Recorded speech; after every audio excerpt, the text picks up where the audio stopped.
In the late 18th century, a new superpower was knocking on the Ottomans' doorsteps: the Russians. Over the next century, the Russians would militarily hammer the Ottomans in all directions and annex the Muslim Crimean Khanate in 1783. Furthermore, the Ottomans faced ideological threats from within. Christian minority groups such as the Greeks, Serbs, and Bulgarians became inspired by the French Revolution of 1789 and the American Revolution of 1776, developing their own nationalistic sentiments, which the Russians directly instigated. The Ottomans were on a rough path, and it would only continue to get rougher. In 1789, Sultan Selim III came to power, realizing that his empire was falling behind. Decided to act, he made various military reforms and established a new standing army, trained by French advisors, and established new military and medical schools. With this, the French language and culture began to spread in the empire. Unfortunately, this created more enemies from within. Islamic jurists were outraged by the new French influences, and the Janissaries were furious about the new army corps. Therefore, in 1807, the Janissaries revolted, and with the help of the Sheikh al-Islam, deposed Selim III, accusing him of violating Islamic principles. Selim III was placed under house arrest and later murdered. In 1808, Mahmud II would come to power. He decided to halt the plan for the new military corps to save his own life. Mahmud's reign would be filled with chaos and territorial losses, including the loss of Serbia in 1817, the loss of Arabia to the First Saudi state, the bloody Greek War of Independence from 1821 to 1832, and the loss of Algeria to the French in 1830. Mahmud II witnessed all of this during his reign. He watched his entire army get humiliated battle after battle. In order to crush these rebellions, Mahmud II relied heavily on the new and rising Albanian Mehmed Ali Pasha, who developed his own French and European-trained army. Mehmed Ali helped the Ottomans crush Greek rebellions and take back the Hejaz from the First Saudi state.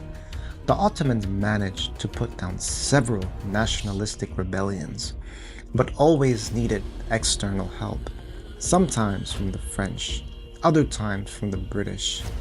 On top of this, many internal power struggles and rebellions from the Janissaries and powerful nobles who wanted to keep the Sultan's power in check.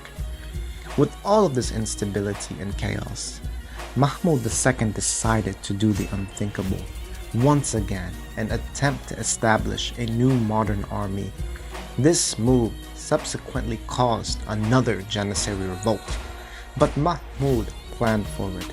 This time, he annihilated the Janissaries completely and they ceased to exist. He then closed down the Bektashi Sufi lodges with whom the Janissaries were affiliated with. Mahmud then made radical reforms, dressing himself and his new army in European fashion and supplying them with the latest European weaponry and technology for modern warfare. He made investments to build new universities where people would be trained in engineering, medicine, and architecture. Bridges and railways were built to speed up the movement of information and supplies. He sent spies out to gather information about public opinion and societal complaints so that the Sultan and viziers could address them. The Sultan desired to win the love of his people, but in the end, Mahmud II's reforms came a little too late. The empire continued to crack as the Greeks and other Christian groups pursued their nationalistic ambitions, often backed by a more militarily advanced European power. The Russians would go on to conquer parts of Moldova and Wallachia. The Greeks gained full independence in 1832. And even the Muslim governor of Egypt, Mehmed Ali Pasha, took advantage of the Ottoman weakness launching campaigns against the Ottomans in Syria and Anatolia, which forced Mahmud II to grant Mehmed Ali autonomy, and he eventually declared independence from the Ottomans, creating his own dynastic state in Egypt. Despite succeeding, where his predecessors failed, by establishing a new army, education system, and tactics, Mahmud II could not contain the rising nationalistic sentiments of his subjects. Everyone wanted to join the European trend, establish their nation-state, and escape the old-school Ottoman overlordship. Mahmud II is often given a bad reputation, called by some as the Kafir Khalifa, for the reforms he implemented, and accused of starting the secularization process and abandoning the Islamic way. However, this is a simplistic understanding.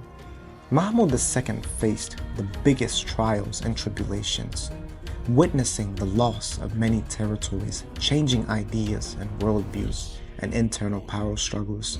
Moreover, Mahmud II was outraged by the massacres, persecutions, and expulsions of Muslims committed by the Greeks, Russians, and other Europeans, which are often neglected by historians until this day. His reign marked the beginning of European colonialization of Muslim lands, the French taking Algeria, the British approaching India, the Dutch in Indonesia, and the Russians conquering Central Asia and the Caucasus. He wanted nothing more than to save Muslims and to get his Muslim empire back on track with the rest of the world before they too fell victim to colonialization and extinction. Mahmud II was a committed Muslim himself, and Islam was central to his identity as a member of the Mevlevi Sufi order. In the end, despite his long reign, Mahmud II came up short, and the path for his successors would only get worse.